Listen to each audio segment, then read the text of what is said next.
The Speaker of Parliament, Nosiviwe Mapisa-Nqakula, and some members of Parliament are back from the Russia-Africa Parliamentary Conference, which was held in Moscow over the weekend. Speaking at that conference, Mapisa-Nqakula pledged the country's continued support for Russia. Mapisa-Nqakula also appealing to Russia to help Africa obtain a permanent seat on the United Nations Security Council. Well, the Speaker, Nosiviwe Mapisa-Nqakula, joining us now to talk to us more on the outcomes of that particular Russia-Africa conference. Speaker, thank you very much for your time. We're going to... Thank you very much, Xoli. Thanks, Speaker. We're going to come to your conference in Russia in a moment, but let's deal with matters arising as the parliamentary speak would go. Today is a debate on a motion of no confidence on you. Are you going to be in attendance, and how confident are you that you're going to remain Speaker? Well, thank you very much, Xoli. Yes, I will be in attendance. It's a 3-line whip. It will be at the City Hall. I will not just be in attendance, I will also obviously be part of the voting processes of the parties and represent my party. Mm-hmm. But also I will be there to listen, because I think it is important for you and for me as a Speaker of Parliament to listen to what people have to say about how I carry myself in the course of carrying out my responsibilities in Parliament. I actually welcome the opportunity, because the matter has been a sore point on everyone, even where I come from. I don't know if you're aware that before the Russia trip, I was on the IPU, the Interparliamentary Union Assembly, where I found that a complaint had been laid against me with the Human Rights Committee of that assembly. And I had to appear before the assembly, and I had to put my side of the story about events which led to the development on the 9th of February in the assembly. Yeah. So there too, rather than for me to sulk about it and moan about it, I presented myself. I listened. I had to listen to members of Parliament raising very grueling questions, and I was able to respond to those. I was able to clarify my position and the reasons why I took certain decisions. And at the end of it all, I think what gave me comfort was when the matter was reported to the assembly. Now, can you imagine an assembly of more than 1,000 people?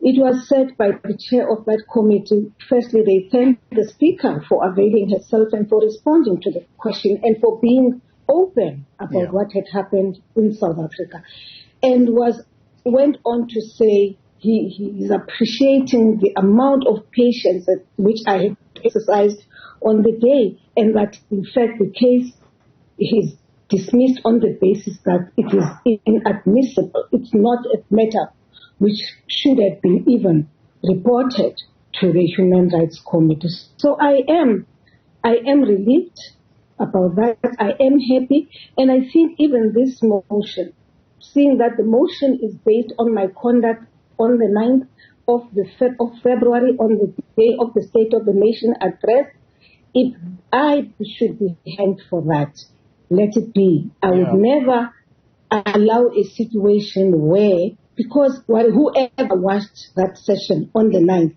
would have seen that there was a definite security threat in the National Assembly, and I think it was appropriate that I take the necessary steps to ensure that the worst does not happen. So no regrets on your part about the events that played out on the 9th? No, I don't actually. If anything, I'm at the end of it all, much as I was very emotional about it, I had to be very calm and actually accept that I took the decision based on my quick assessment that there could have been a security threat in that assembly on the day. I hear some people say, no, they were not threatening anyone, but the point is anyone who, as I instruct you to leave the house, instead of leaving the house, you jump onto the stage. It's a threat because there was a head of state on the stage, and I was not going to allow anything to happen in my presence, under my watch, as Speaker of the Republic of South Africa.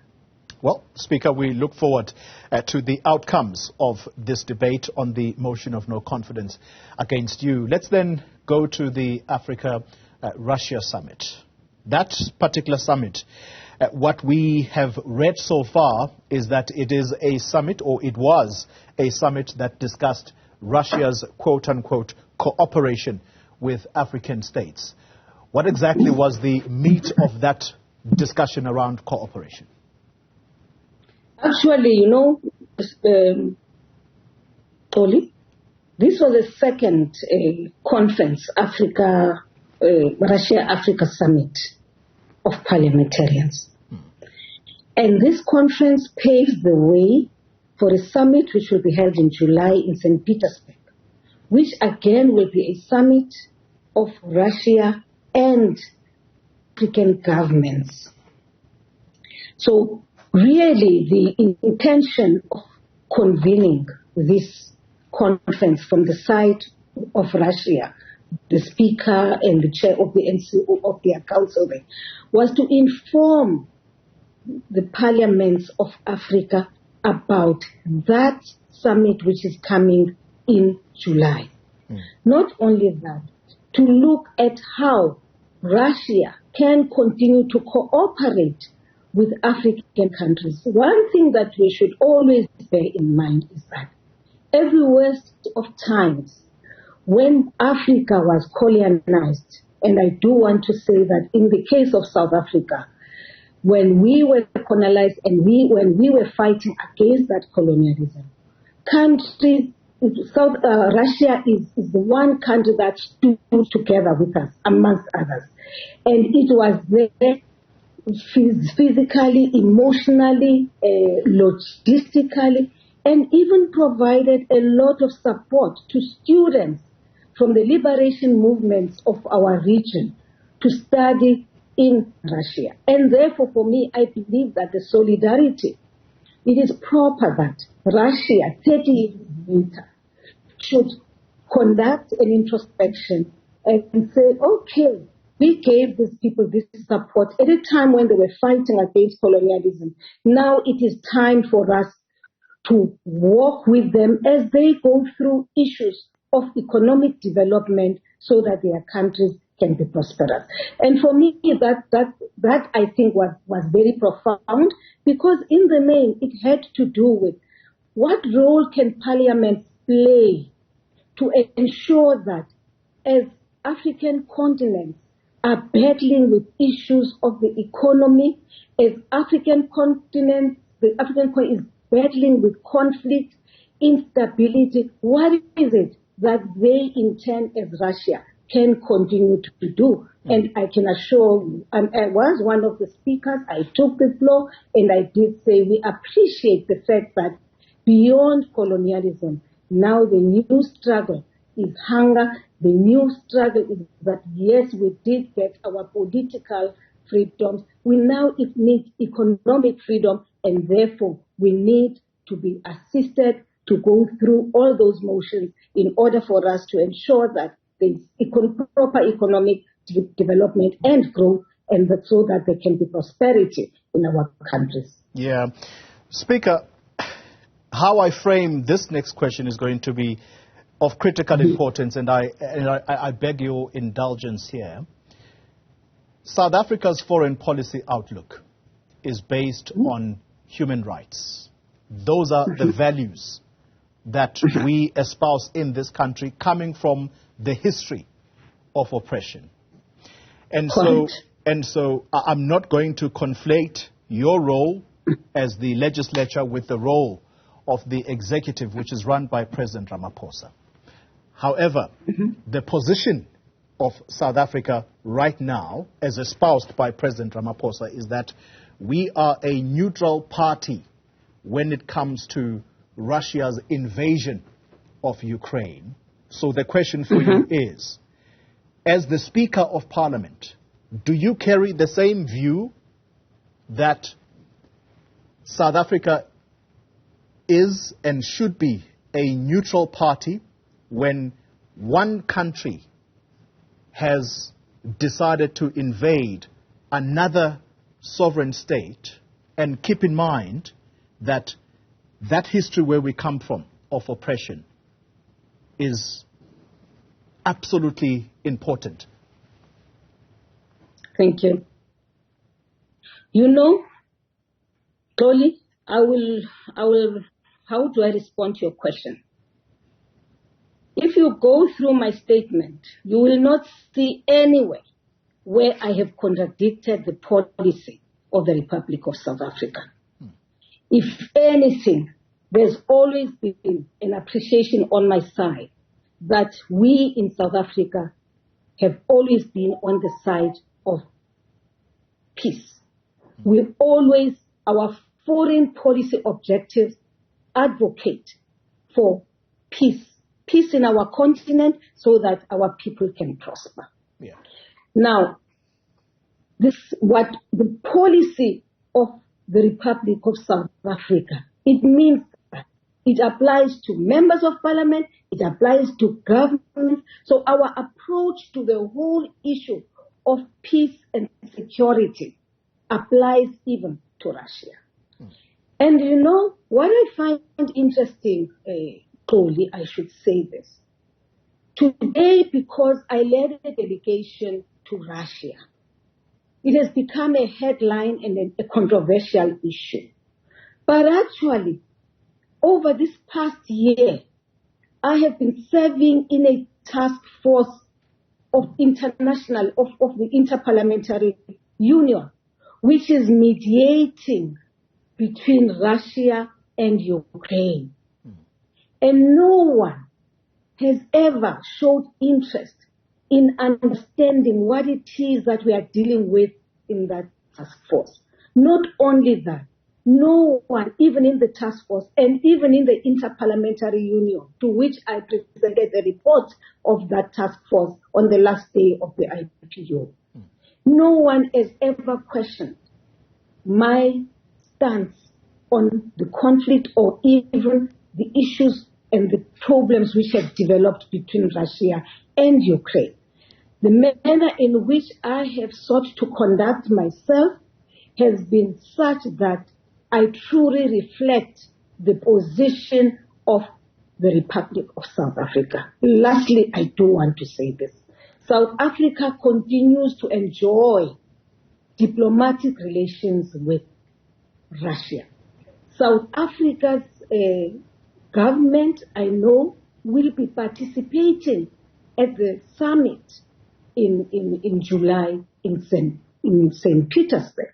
So there is nothing which we as Parliament have done. And I think, in fact, precisely because we are advocates of human rights in our country, it is always better that you do not get third-hand information, but rather you be the listener, hear out the issues, so that even as you navigate your way as a country, you are always viewed as impartial, you are always viewed as a true mediator who seeks to ensure that ultimately there is peace between the two countries, and not be taking a position that pronounces a particular position against, for instance, the language of aggressor, victim. I've never used that kind of language. You know why? Because I respect the position, the foreign policy of the Republic of South Africa, that we are always neutral on these matters.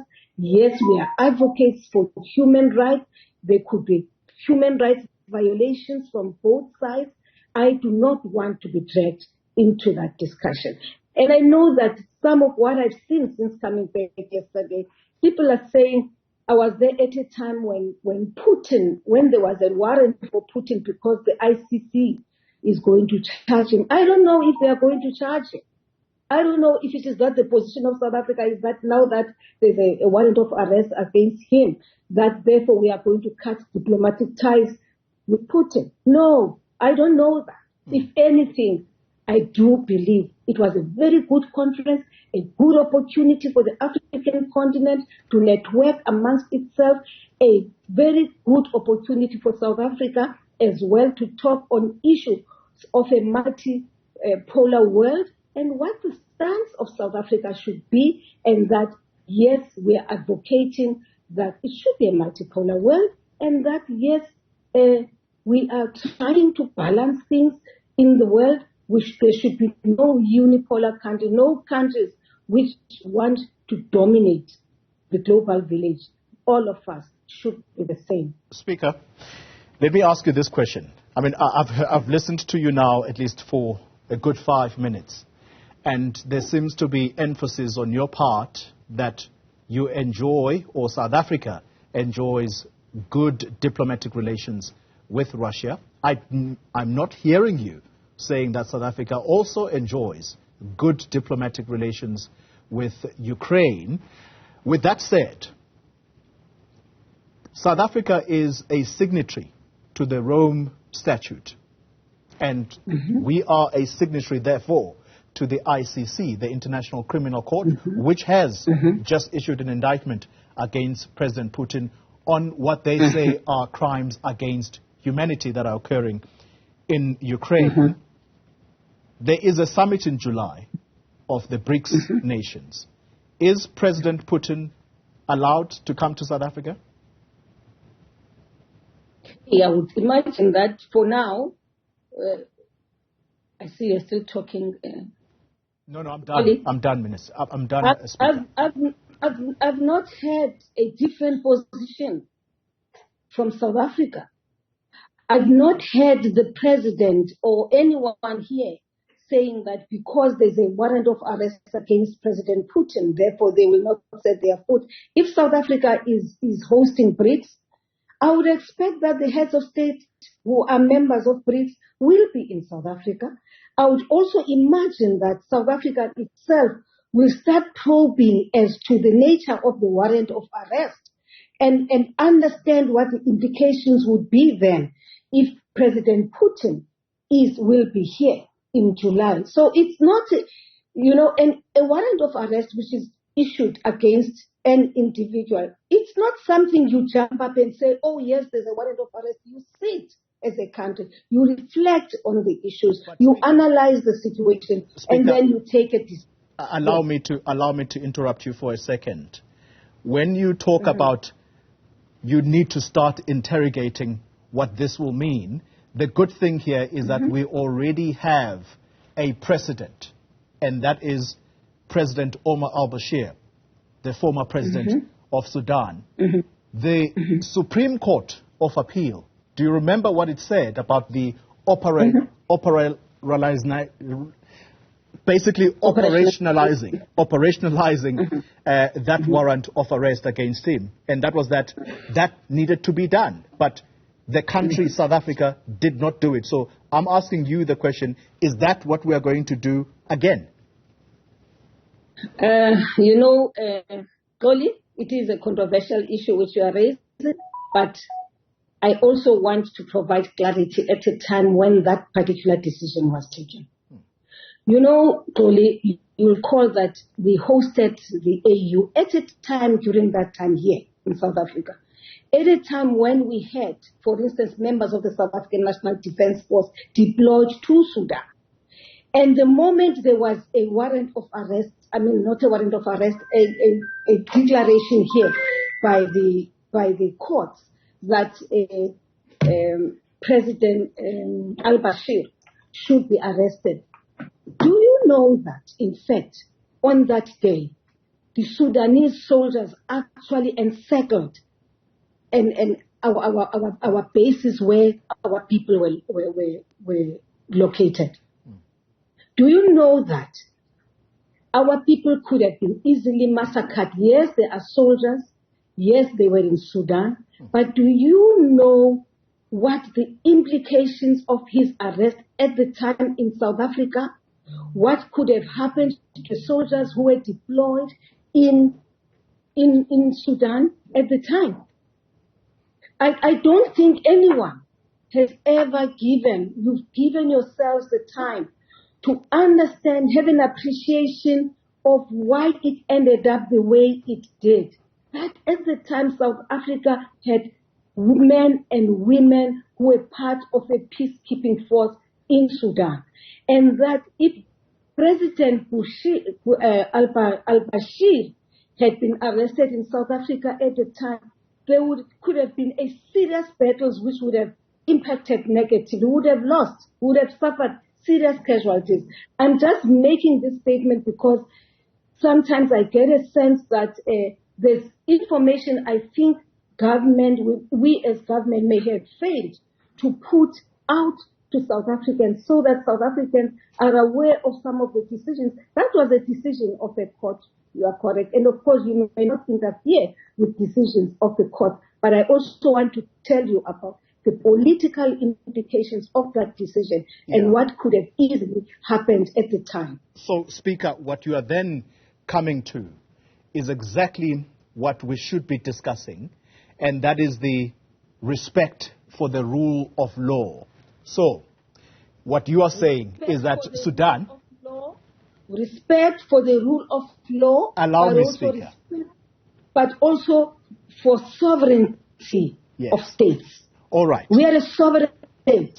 Yes. All right. So, respect for the rule of law, I suspect in your response there, what you are inferring is that Sudan may not necessarily have adhered to the rule of law, international law, if they are going to encircle South Africa's military bases, because clearly the intention was to retaliate should South Africa arrest the president. Wait for me, Speaker.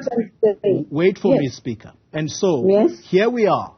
We are discussing Russia, which is accused of disrespecting international law by invading a sovereign state. You have just mentioned now that Russia has helped out in educating Africa's students. Speaker, are you asking them why it is, therefore, if they are so friendly to us as African nations, why it is that students who find themselves in Russian jails are being sent to fight the war in Ukraine as some kind of a quid pro quo in order for them to get out of jail? Surely that is abuse. Is that not an abuse of human rights by Russia? I'm sorry, Xoli, I'm not aware of a South African student. I am aware of a Zambian student who was buried recently. You are aware of a Zambian student, but I'm not aware that there is a student from South Africa who decided to go and join the war in Ukraine, having been persuaded or recruited by Russia. I'm not aware of that. I'm not even aware. I've never heard the Minister of DERCO, for instance, informing the country that we have that kind of an experience. I'm not, in fact, even on the Zambian one. I'm sorry to say this. I'm not aware. But the point is, those are issues which must then be discussed between the two countries in their bilaterals. I would imagine if we had had that kind of situation there in South Africa, where our own student is recruited by Russians to go and fight in Ukraine, that South Africa would raise that matter very strongly with the Russians, because you can't have a student who's sent to Russia to go and study and ends up in a battlefield in Ukraine. It would be a matter for a bilateral discussion between the two countries. Speaker, it is common cause as we wind down this discussion. It's common cause that South Africa enjoys trade relations with the United States, with Europe. Today, we are reporting about British Petroleum Southern Africa, which has decided to pull out of aviation activities in South Africa. And the talk is that this is them implementing what their countries have implemented against Russia, which is the sanctions. Does South Africa care about its economic interests vis-a-vis its friendly relationship with Russia? We care about yes, obviously. South Africa, right now, Xoli, remember, when we talk about our freedoms, we acquired political freedom. And to date, we do not have economic freedom. We do not have economic freedom because the powers that be are holding the economy in their hands. And therefore, for us, anyone who works with us in the course of building our economy, in the course of ensuring that there's investment to South Africa, because South Africa right now needs investors to come in and ensure that we solve our own economic problems and that there's economic stability in South Africa and economic growth.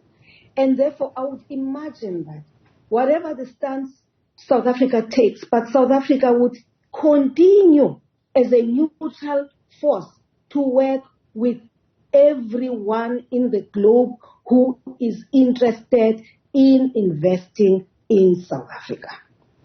Speaker of the National Assembly, Nosiviwe Mapisa-Nqakula, I thank you very much for your time and the engagement in this discussion. When we